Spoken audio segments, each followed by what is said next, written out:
This is Camlet. I am the owner and operator and chief partner at Hoboken Recorders, which is where this is being filmed today. It's a pretty big facility.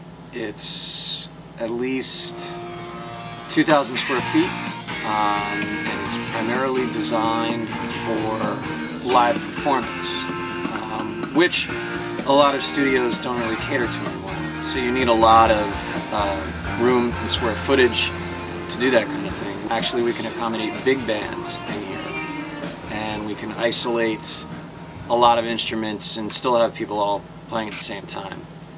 Sort of passé, but it's still the best way to capture a performance, and that's what this facility was designed to do.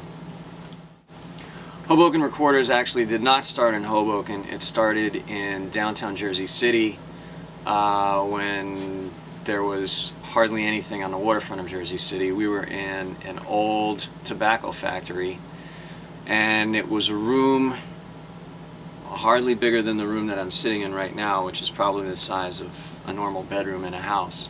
And the reason I actually started it on my own was because I began my life as a musician and a session drummer, and I spent too many times on the other side of the glass being recorded by people who just really didn't they didn't really seem to care about what they were doing, and they didn't seem to be able to get the sounds that I heard in my head from the drums that I was hearing when I sat behind them. So I started looking into why that was and try to educate myself on recording techniques so that when I went back into a recording studio I could communicate with these folks in their language and try and get what I heard inside my head.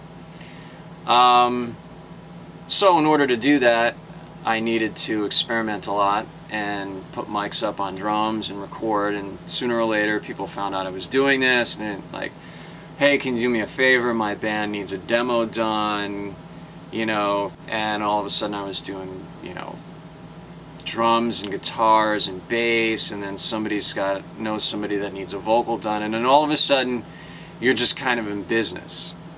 It's not it was never a concentrated effort to, hey, I'm going to open a recording studio. It was just something that happened out of need and then turned into more of a passion.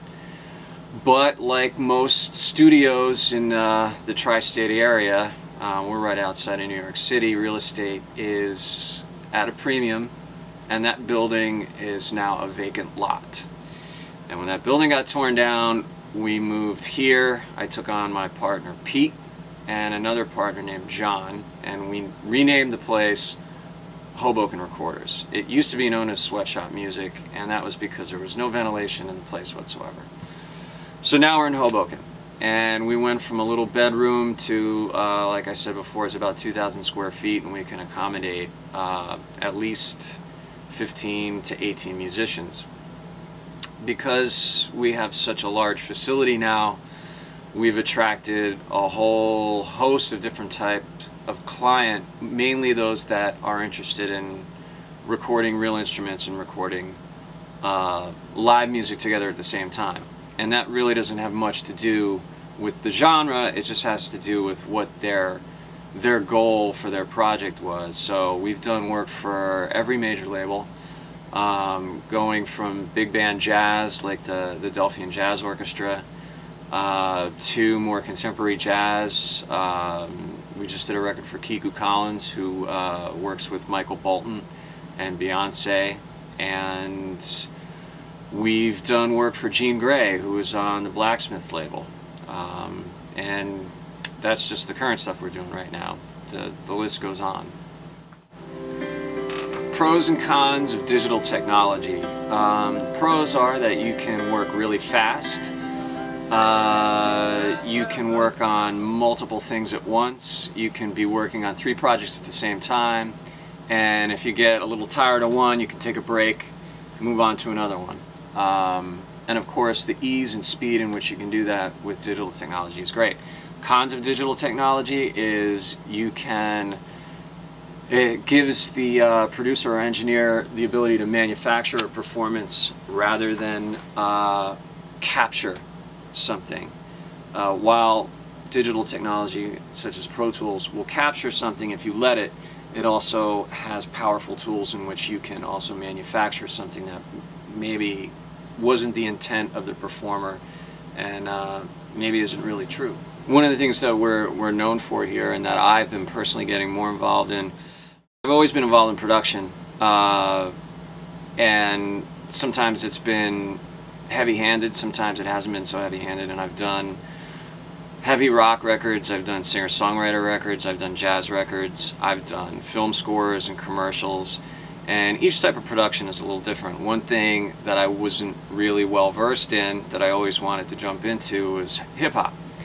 And when I met Hype, he's a drummer, I'm a drummer, so we started talking drums, and then it kind of went from there, and we started talking about different kinds of music, and we figured, hey, let's see what happens, and let's get together.